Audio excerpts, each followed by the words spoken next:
Assalamualaikum warahmatullahi wabarakatuh. Para viewers yang ada di channel Masjid Oman, Baitul Makmur Banda Aceh.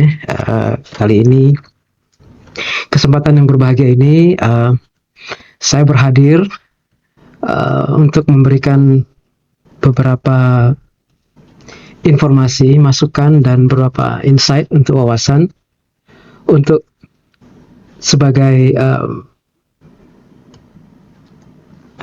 terputus-putus ya. Nggak apa-apa, santai aja. Ulangi nggak apa-apa. Oke, baik. Ulang boleh, ulang. Karena seperti cerita tadi, karena kan saya awalnya itu wartawan foto, bukan reporter, bukan presenter, apalagi anchor kan. Hanyalah fotografer yang meliput konflik pada waktu itu. Jadi untuk public speaking mungkin tidak seperti saya mengajar di kampus kan. Ya. Aja pakai langsung. Baik, oke. Yang lebih tenang aja. Bismillah. Santai aja, Pak. Oke, bismillahirrahmanirrahim. Assalamualaikum warahmatullahi wabarakatuh. Waalaikumsalam warahmatullahi wabarakatuh. Alhamdulillah,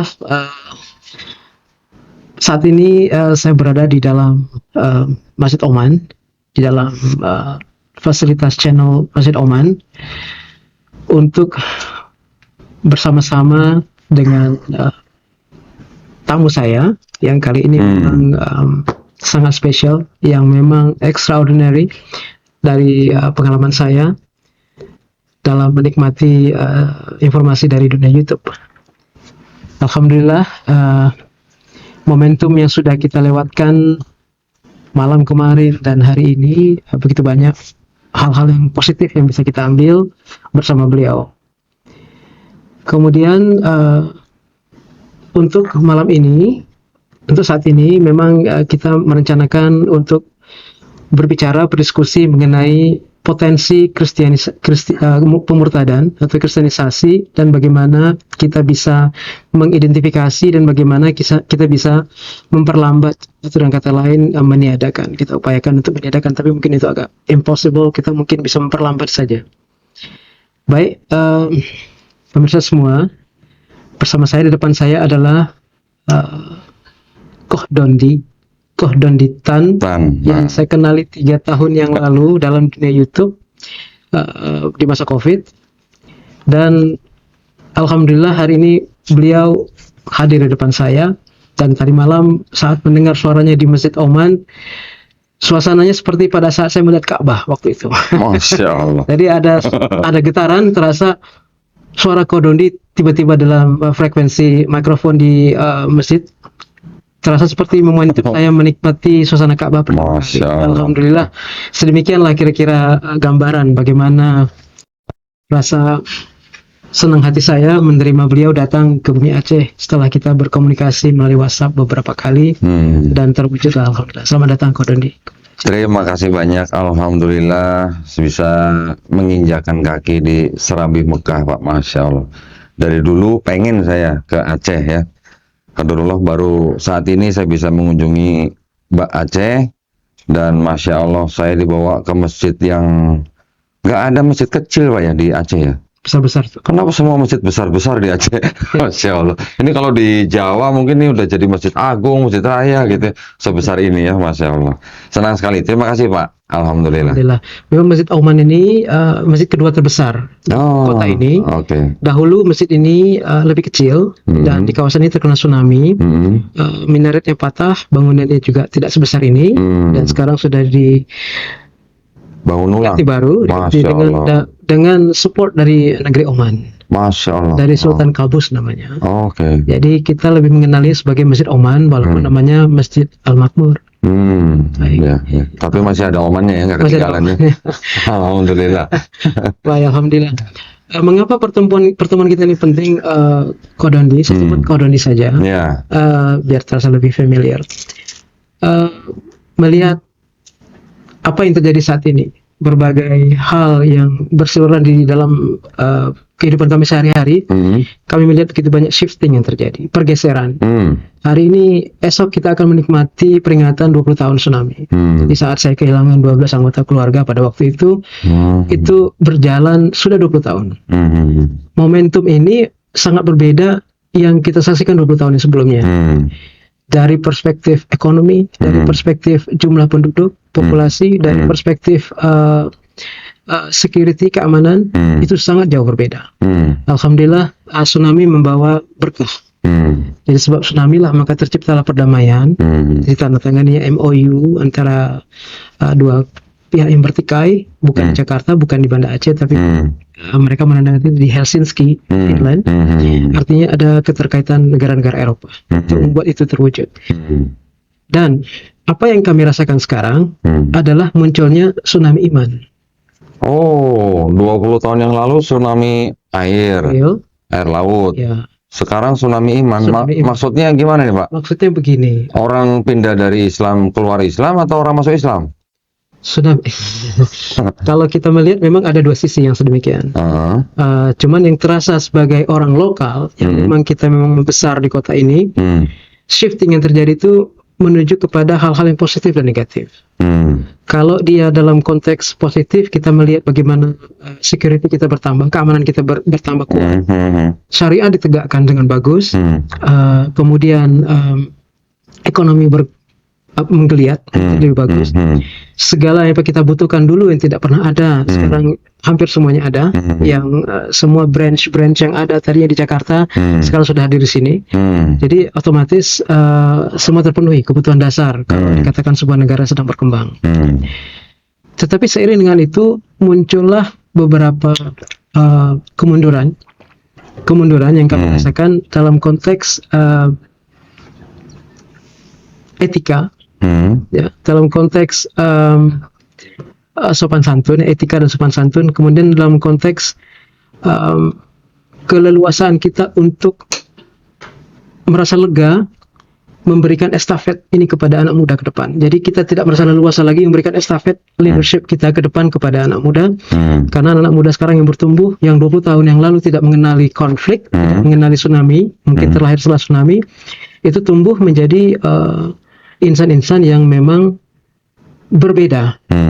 Ada shifting, ada pergeseran yang terjadi, yang ini kadang-kadang membuat risau bagi kita yang sudah menjadi, bukan lagi menjadi penonton, memang sudah jadi player. Konteks usia kita sedemikian, kita sudah menikmati itu dan kita sudah menjadi bagian dari play itu. Jadi kita jadi player. Nah, inilah yang salah satu yang kita risaukan adalah munculnya dekadensi moral. Tadinya kita memang tidak begitu memahami orang lain yang datang dengan segala tendensinya, dan kita harus memahami mereka datang, dan pada saat mereka datang dengan segala gestur yang mereka gunakan, cara mereka gunakan, kita pun menjadi lalai, kita pun menjadi berubah. Nah, di konteksnya begini kok, pada saat 2004 tsunami, di 2005 kita memasuki momentum yang kita sebut sebagai recovery. Pada waktu itu kita sedang berpikir untuk membuat kita survive dulu. The life must go on ini. Terus berjalan, hidup terus berjalan, tapi kita luka, kita sedih, kita kena lumpur, kita tidak punya listrik, kita hidup di atas air, demikian. Jadi konteksnya adalah awal itu adalah lebih kepada emergency response. Makanan dulu. Makanan seperti yang dibantu oleh United Nations. Saya pernah bekerja untuk mereka untuk World Food Program di 2005-2006. Itu mendiskusikan apapun yang bisa membuat masyarakat bertahan dalam segala kondisi, dalam segala bentuk shelter mereka tempat tinggal, apakah di rumah tetangga, di rumah saudara, atau di tepi gunung, atau di menjauh, sangat jauh daripada laut, dan hidup apa adanya. 2006 ke atas baru kita berpikir kepada recovery secara infrastruktur. Barulah kita membangun dasar-dasar, ada blueprint dari Jepang bagaimana pembangunan yang ideal menurut mereka, karena mereka pernah mengalami tsunami berkali-kali. Jadi pada saat itulah kita mulai berkenalan dengan international support. Disitulah kita mulai mengenal begitu banyak NGO yang datang masuk, international NGO, seperti tidak terkendali. Karena Aceh yang tadinya memang tertutup, karena kita memang dalam suasana konflik, masih konflik pada saat tsunami terjadi, tiba-tiba terbuka. Jadi kita seperti katak di bawah tempurungnya pecah, berhamburan, kita melihat dunia lain, maka kita belum tentu ready dengan dunia itu.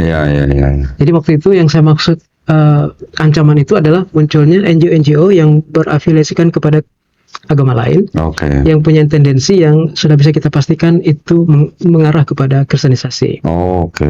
Oke, jadi long term yang sudah kita tempuh 20 tahun ini, ternyata bibit-bibit itu mulai bermunculan.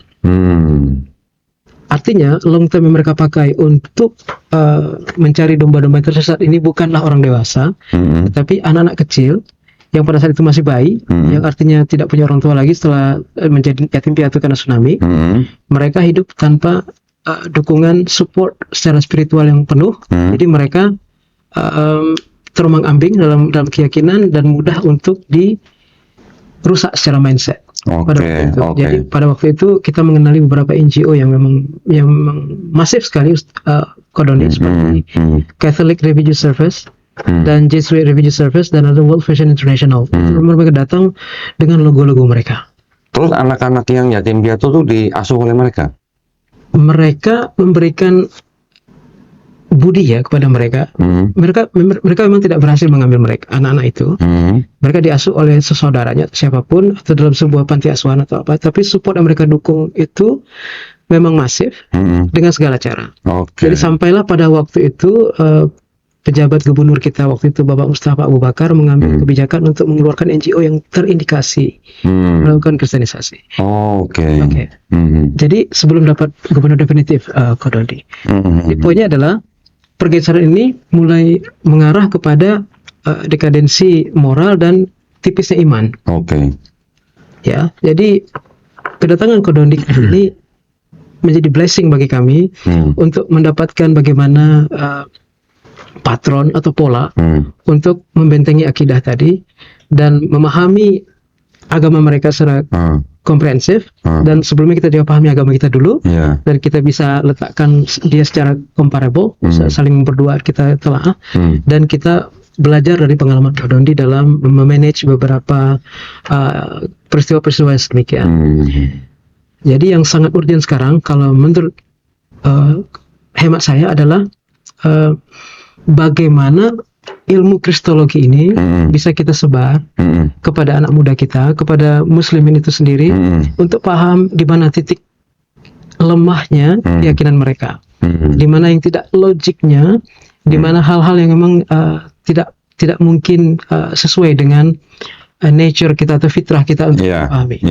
Ya, jadi sangat tepat Kodondi datang dengan tim, alhamdulillah, dan untuk itu saya berharap masukan, kita semua berharap masukan dari Kodondi bagaimana kira-kira untuk mengantisipasi atau katakanlah memperlambat itu menjadi lebih buruk. Demikian. Baik, saya juga baru menyadari ya, ternyata setelah tsunami air laut itu kemudian pada saat recovery terjadi tsunami susulan ya. Tsunami susulan yang ternyata membawa muatan kristenisasi gitu ya. Karena yang datang NGO-NGO yang berafiliasi dengan agama tertentu. Betul. Saya juga sih sebenarnya sudah menduga, tapi saya berpikirnya tadinya adalah yang datang memberi bantuan yang membawa misi rahasia untuk kristenisasi adalah artinya lembaga-lembaga yang lokal. Ternyata yang dari luar juga ya. Ya itu sih berarti memang cukup memprihatinkan Pak, berarti ya. Ya. Kira-kira apakah Pak Fadlan punya data gitu Pak? Berapa orang yang korban kristenisasi itu? Ada? Data secara real kita masih simpang siur. Dan memang sewaktu saya mendapat kesempatan sekolah dulu, 10 tahun yang lalu, di negara bagian Virginia, saya sempat bekerja sosial di gereja Baptis. Di gereja Baptis namanya. Di sana? Di sana. Nah, terus? Saya bekerja untuk membersihkan halaman belakang gereja di hari Minggu itu. Jadi mereka kebaktian di depan, saya membersihkan itu sebagai bentuk rasa respect dan terima kasih saya kepada pendanaan dari program fellowship atau scholarship yang saya terima. Memang kami diwajibkan untuk melakukan kerja sosial selama 100 jam. Tapi saya mencapai ke 300 jam karena saya menikmati menyentuh akar rumput masyarakat Amerika lebih dalam. Nah, pada waktu itu saya bertemu dengan orang-orang tua yang sedang berbincang setelah kebaktian, setelah pagi hari itu, dan saya didatangi oleh mereka karena saya orang Asia. Mereka bertanya, kenapa kamu di sini? Dan ternyata mereka adalah orang-orang tua yang sudah berkali-kali ke Aceh. dari pembicaraan itu. Saya Iya. bicara tsunami, dia bercerita tentang kota kelahiran saya, kota Tapak Tuan yang 500 km jauhnya daripada Banda Aceh. Oh, Begitu jauh penetrasi mereka ke dalam hmm, di masa-masa recovery itu. oke. Jadi saya tercengang, terkejut. Ternyata memang sudah disetting sedemikian dalam penetrasi mereka ke dalam bumi Aceh waktu itu. Jadi kalau secara angka masih simpang siur, tapi yang kita saksikan sekarang adalah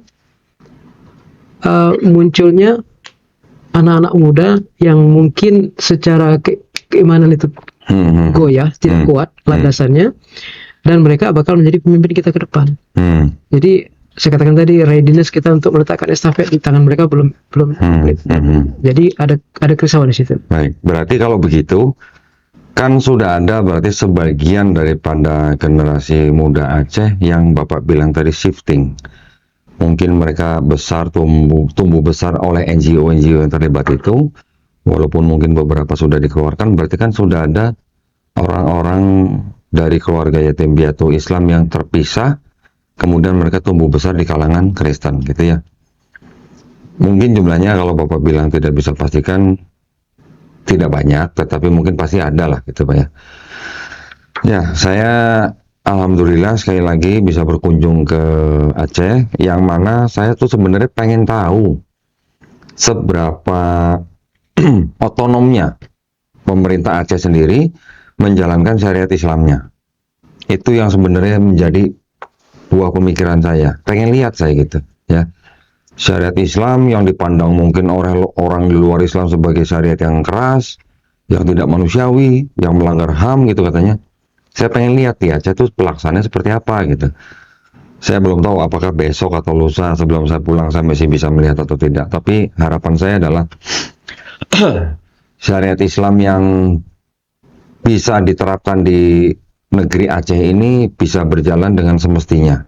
Maksud saya pejabat-pejabatnya juga dengan penuh tanggung jawab dan amanah bisa menjalankan syariat tersebut untuk kepentingan umat Islam di Aceh. Mengenai program kristenisasi, kita juga sudah tahu lah, itu masih berjalan. Dan saya yakin, walaupun Bapak nggak cerita tadi, di Aceh juga pasti masih ada, walaupun sembunyi-sembunyi, tidak terang-terangan. Namun kami tetap punya harapan bahwa gerakan ini bisa diminimalisasi dulu lah, paling nggak ya. Kalau sampai dihilangkan rasanya belum mungkin, karena kita tahu sendiri bahwa Indonesia memang menjadi target kristenisasi yang sangat menggiurkan buat kalangan Kristen sendiri yang di Indonesia ataupun juga yang dari luar negeri. Maka itulah kami menempuh jalur yang namanya jalur perang pemikiran dengan bekal ilmu kristologi ini, yang buat kami ini adalah bekal untuk menegakkan tauhid, ya. Selain untuk menegakkan tauhid umat Islam, juga untuk membentengi tauhidnya umat Islam dari serangan-serangan upaya-upaya pendanggalan akidah dan pemurtatan. Banyak yang bisa kita lakukan, mulai dari pendidikan anak-anak sampai ke remaja, sampai ke dewasa, bahkan untuk orang tua yang memang masih menjaga anak-anaknya. Itu pasti sangat-sangat dibutuhkan. Ibarat kalau ilmu manajemen, Pak Fadlan pasti ahli ini. Kalau di ilmu manajemen itu kan ada yang namanya SWOT, Pak. Iya kan? Kita mengenali strength, kita mengenali weakness-nya, kita mengenali opportunity, dan kita mengenal threat-nya atau threatening-nya apa. Kita juga bisa pakai itu, Pak, di dalam kita membentengi akidah umat Islam. Jadi kalau strength, kita mengetahui kekuatan Islam apa, kita mengetahui kekuatan agama Kristen itu apa. Itu kita harus tahu, Pak. Weakness kita juga harus cari tahu weakness-nya Islam apa, weakness-nya mereka apa. Begitu juga opportunity dan threat. Maka itu dengan mengikuti pola itu, kita setelah mengetahui kekuatan mereka apa, weakness-nya mereka apa, opportunity mereka apa, threat-nya mereka apa, insya Allah kita masih bisa mencari celah-celah apa yang bisa kita pakai untuk membentengi akidah umat Islam. Salah satu yang memang boleh dikatakan isu utama, ya, isu utama antara Islam dan Kristen. Islam dan Kristen ini bukan nggak bisa hidup berdampingan loh, Pak. Bisa, Pak. Saya katakan bisa. Tetapi memang kedua agama ini adalah kedua agama yang sama-sama agama misi. Agama misi maksudnya adalah agama yang mengajak orang lain di luar agama mereka untuk masuk agama mereka. Nah, kita tahu bahwa Islam dan Kristen ini sama-sama agama misi, dan kalau berbicara tentang toleransi, Islam sudah tidak perlu dipertanyakan lagi ya tentang toleransi ya. Aceh yang punya otonom untuk menjalankan dan menerapkan syariat Islam saja masih membiarkan gereja berdiri di Aceh. Betul kan Pak? Betul. Berarti toleransi luar biasa. Ya. Nah, tapi kalau dalam konteks masing-masing mempunyai misi, ini yang harus kita hati-hati. Karena apa? Karena di negara yang kita melihat lebih besar lagi dibandingkan hanya di Aceh, di Indonesia punya yang namanya keputusan bersama.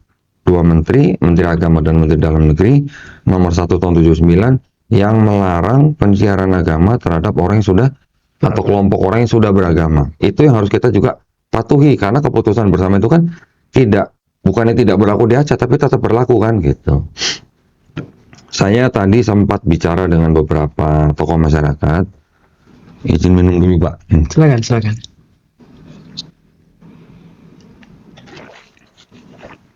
Saya ditanya, Konodi punya usul apa buat teman-teman yang berdakwah di sini gitu.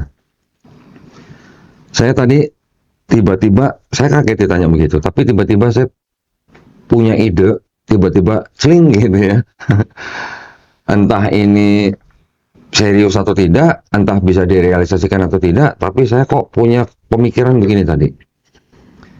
Aceh, sebuah daerah provinsi yang mempunyai otonom untuk menegakkan syariat Islam di daerahnya, bisa nggak mempunyai hukum daerah ya atau peraturan daerah yang melarang dan memberikan sanksi yang berat terhadap upaya kristenisasi di daerah Aceh. Dari pemerintah daerah maksud saya ya. Pemerintah pusat sudah punya keputusan bersama nih Pak. Tapi menurut saya belum jelas sanksinya. Pelanggar hanya akan diberikan sanksi sesuai dengan ketentuan yang berlaku di keputusan bersama itu. Tidak disebutkan penjara berapa bulan, berapa tahun, tidak disebutkan sanksi berapa ratus juta, berapa miliar. Saya tadi bilang, bisa nggak pemerintah daerah Aceh membuat aturan yang serupa dengan keputusan bersama dua menteri itu, tapi dikeluarkan oleh pemerintah daerah, khusus untuk program kristenisasi, dilarang di Aceh. Pelanggarnya diberikan hukuman yang berat. Kalau punya otoritas, harusnya bisa Pak ya? Harusnya ya. Iya. Saya nggak tahu apakah bisa dilaksanakan atau tidak, tapi menurut saya bisa. Baik. Karena itu adalah otoritas daripada pemerintah daerah Aceh. Yang pertama gitu. Kedua, saya tadi sambil bercanda begini. Karena saya teringat ada kota Mekah, ada kota Vatikan. Di Mekah nggak boleh ada gereja. Keren Pak? Di Vatikan juga nggak boleh ada masjid. Masing-masing klaim bahwa kedua kota ini adalah kota suci bagi agamanya masing-masing. Makanya ketika mereka punya aturan tidak di Mekah tidak boleh ada gereja, itu adalah hak penguasa Mekah. Di Vatikan ada aturan tidak boleh ada masjid, itu juga hak penguasa daripada kota Vatikan. Bisa nggak Aceh punya hak? Ya, mohon maaf ya, bukan kita nggak toleransi, bukan. Tapi khusus hanya kota Banda Aceh. Bisa nggak khusus di kota Banda Aceh tidak ada gereja? Ada Serambi. Hmm? Ada Serambi Mekah itu ya. Nah, kan Aceh disebutnya Serambi Mekah, Pak. Kalau disebut Serambi Mekah, harusnya nggak ada gereja dong, Pak. Ini hanya pemikiran saya. Bukan saya nggak toleransi, enggak. Jadi maksud saya, boleh ada Kristen, tapi di Aceh, bukan di kota Banda Aceh. Kalau memang kota Banda Aceh ini dianggap kota suci buat rakyat Aceh, jangan ada gereja Pak di situ Pak. Ya, katanya tadi, wah nggak bisa karena di Aceh masih ada gereja-gereja yang dari zaman Belanda sudah dijadikan cagar budaya. Pemerintah daerah beli, bayarin. Kalau perlu dengan harga yang mahal, yang beribadah di situ diganti atau dikompensasi dengan tanah yang luas gitu di luar Banda Aceh. Ya mohon maaf, bukan kita nggak bisa toleransi, bukan. Tapi ini adalah Serambi Mekah gitu. Ya ini sih hanya pemikiran saya aja. Kalau bisa, waduh, pemerintah daerah beli itu gereja yang sudah jadi budaya, cagar budaya, dialihkan jadi masjid. Siapa tahu Pak, ini cuman ide Pak. Betul. Ya, itu yang bisa apa namanya yang bisa saya lontarkan untuk pemerintah Aceh, pemerintah daerah Aceh. Untuk program kristologi, saya rasa tetap diberikan, Pak. Walaupun di Aceh ini dikatakan adalah daerah yang menerapkan syariat Islam. Karena tetap biar bagaimanapun di sebuah daerah, apalagi yang Islamnya bisa diterapkan, itu pasti yang namanya misionaris malah lebih tertantang, Pak. Lebih tertantang malah. Nah, saya juga kan sudah berkomunikasi dengan teman-teman dari FDP, forum dakwah perbatasan ya. Dasar ya. Kenapa harus ada forum dakwah perbatasan? Karena di perbatasan pasti banyak serangan-serangan, upaya-upaya pemurtadan gitu. Saya tahu gitu, makanya penting juga dai-dai kita, ustadz-ustadz kita yang ada di perbatasan ini juga perlu diberikan ilmu kristologi. Begitu juga yang di daerah lain yang mungkin punya potensi dan segala macam. Jadi itu mungkin pandangan saya, Pak ya. Tetap nanti teknisnya bagaimana mungkin kita bisa bicarakan. Tapi tetap itu adalah hal yang penting untuk membentengi, menjaga syariat Islam yang sudah dijalankan di negeri Aceh, juga untuk membentengi akidah umat Islam di Aceh itu sendiri. Benar. Gitu, Pak. Begini, Ko Dondi, kita sering berpikir apa yang terbaik. Ya, ini masukan dari Ko Dondi kita sudah mendengar dan insya Allah kita akan diskusikan dengan teman-teman yang lain. Jadi dari pemahaman kami sebagai orang lokal, so far kami memiliki dua alternatif. Pertama adalah social control, kendali sosial.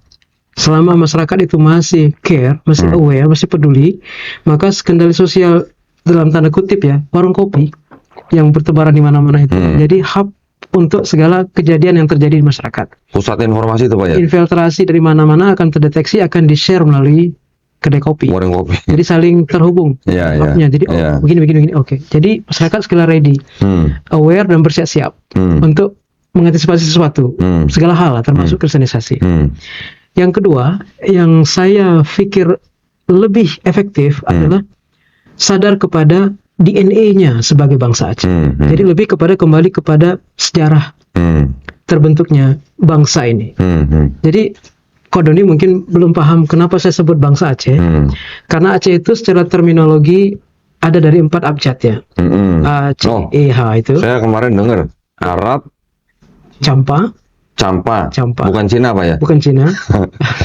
Eropa, Hindia. Hindustan. Ya. Oh, Hindustan. Oke, ya. Jadi kombinasi dari 4 ini, kalau saya secara ringkas saya katakan gini, Arab udah pasti. Kita memiliki begitu banyak marga-marga Arab di sini yang menyatu dengan masyarakat. Tidak bisa kita bedakan. Kemudian kalau Campa, kita terkait dengan keturunan yang di Kamboja dan di Vietnam, Islam di sana, yang datang ke sini pada saat ada yang namanya tokoh-tokoh seperti Chinese namanya Purroneng di Aceh Utara.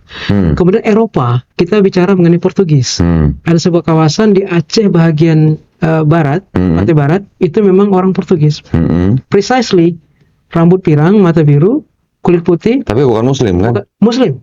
Muslim. Mereka adalah kumpulan orang Portugis yang dulu tidak mau pulang ke negaranya. Oh gitu. Jadi mereka merubah keyakinannya, melebur menjadi bangsa Aceh, dan mereka dikenali dengan kerajaan Daya. Itu adanya di pantai barat. Dan mereka banyak terhapus oleh tsunami kemarin. Jadi tinggal sedikit lagi populasi mereka yang masih bermata biru. Dan itu menjadi idola kita lah, melihat sesuatu yang berbeda. Kemudian kita bicara Eropa, kita bicara Turki. Karena Turki sangat kuat dalam Utsmaniyah ini mengontrol Aceh secara konteks sejarah. Jadi ada kampung Turki di sini, ada Bitay, ada Emperom, itu dua perwakilan desa yang berorientasi kepada keturkian. Turki, ada Raja Turki di situ. Kemudian kita bicara juga mengenai orang-orang Belanda yang sempat mati sia-sia di sini selama perang yang 70 tahun yang tidak berkesudahan. Jadi efeknya itu kita memang muncul dari begitu banyak DNA yang hanya kita bicara Hindustan, kita bicara apakah dia Bangladeshi atau Indian atau Pakistani yang memang wajah-wajah Asia Selatan. Jadi Aceh ini sangat kaya. Nah, secara sejarah ini Aceh yang sangat heterogen ini dengan pemikirannya megapolis. Mengapa saya katakan megapolis? Karena sebelum daerah lain mampu dipimpin oleh seorang ratu atau sultanah perempuan, Aceh sudah dipimpin selama 59 tahun. Oke. Perempuan memimpin 4 kali berturut-turut sultanah perempuan. Iya, Perempuan iya. yang di belakangnya ada seorang imam besar Oke. yang mengkontrol kehidupan negara ini, dan perempuan yang sebagai pembuat kanun atau peraturan sebagai protokoler pemerintahan. Sangat megapolis. Artinya Aceh itu memang sudah sangat jaya dulunya. Dan pada saat Cornelis de Houtman dan Frederik de Houtman datang berdua di tahun-tahun 1600-an dan mereka tertangkap, satunya mencoba menistakan Admiral atau Laksamana Malahayati kita. Malahayati mengajak dia duel pedang dan dia terbunuh. Saudaranya tadi ditawan. Nah, saudaranya ini mencoba melemahkan, menurut buku yang saya bawa ini dari karangan seorang profesor Prancis, Dennis Lombard ini, di sini dituliskan terjadi dialog, dan itu lebih mengarah kepada membumikan ajaran kekristenan itu beberapa ratus tahun yang lalu melalui tokoh itu tadi.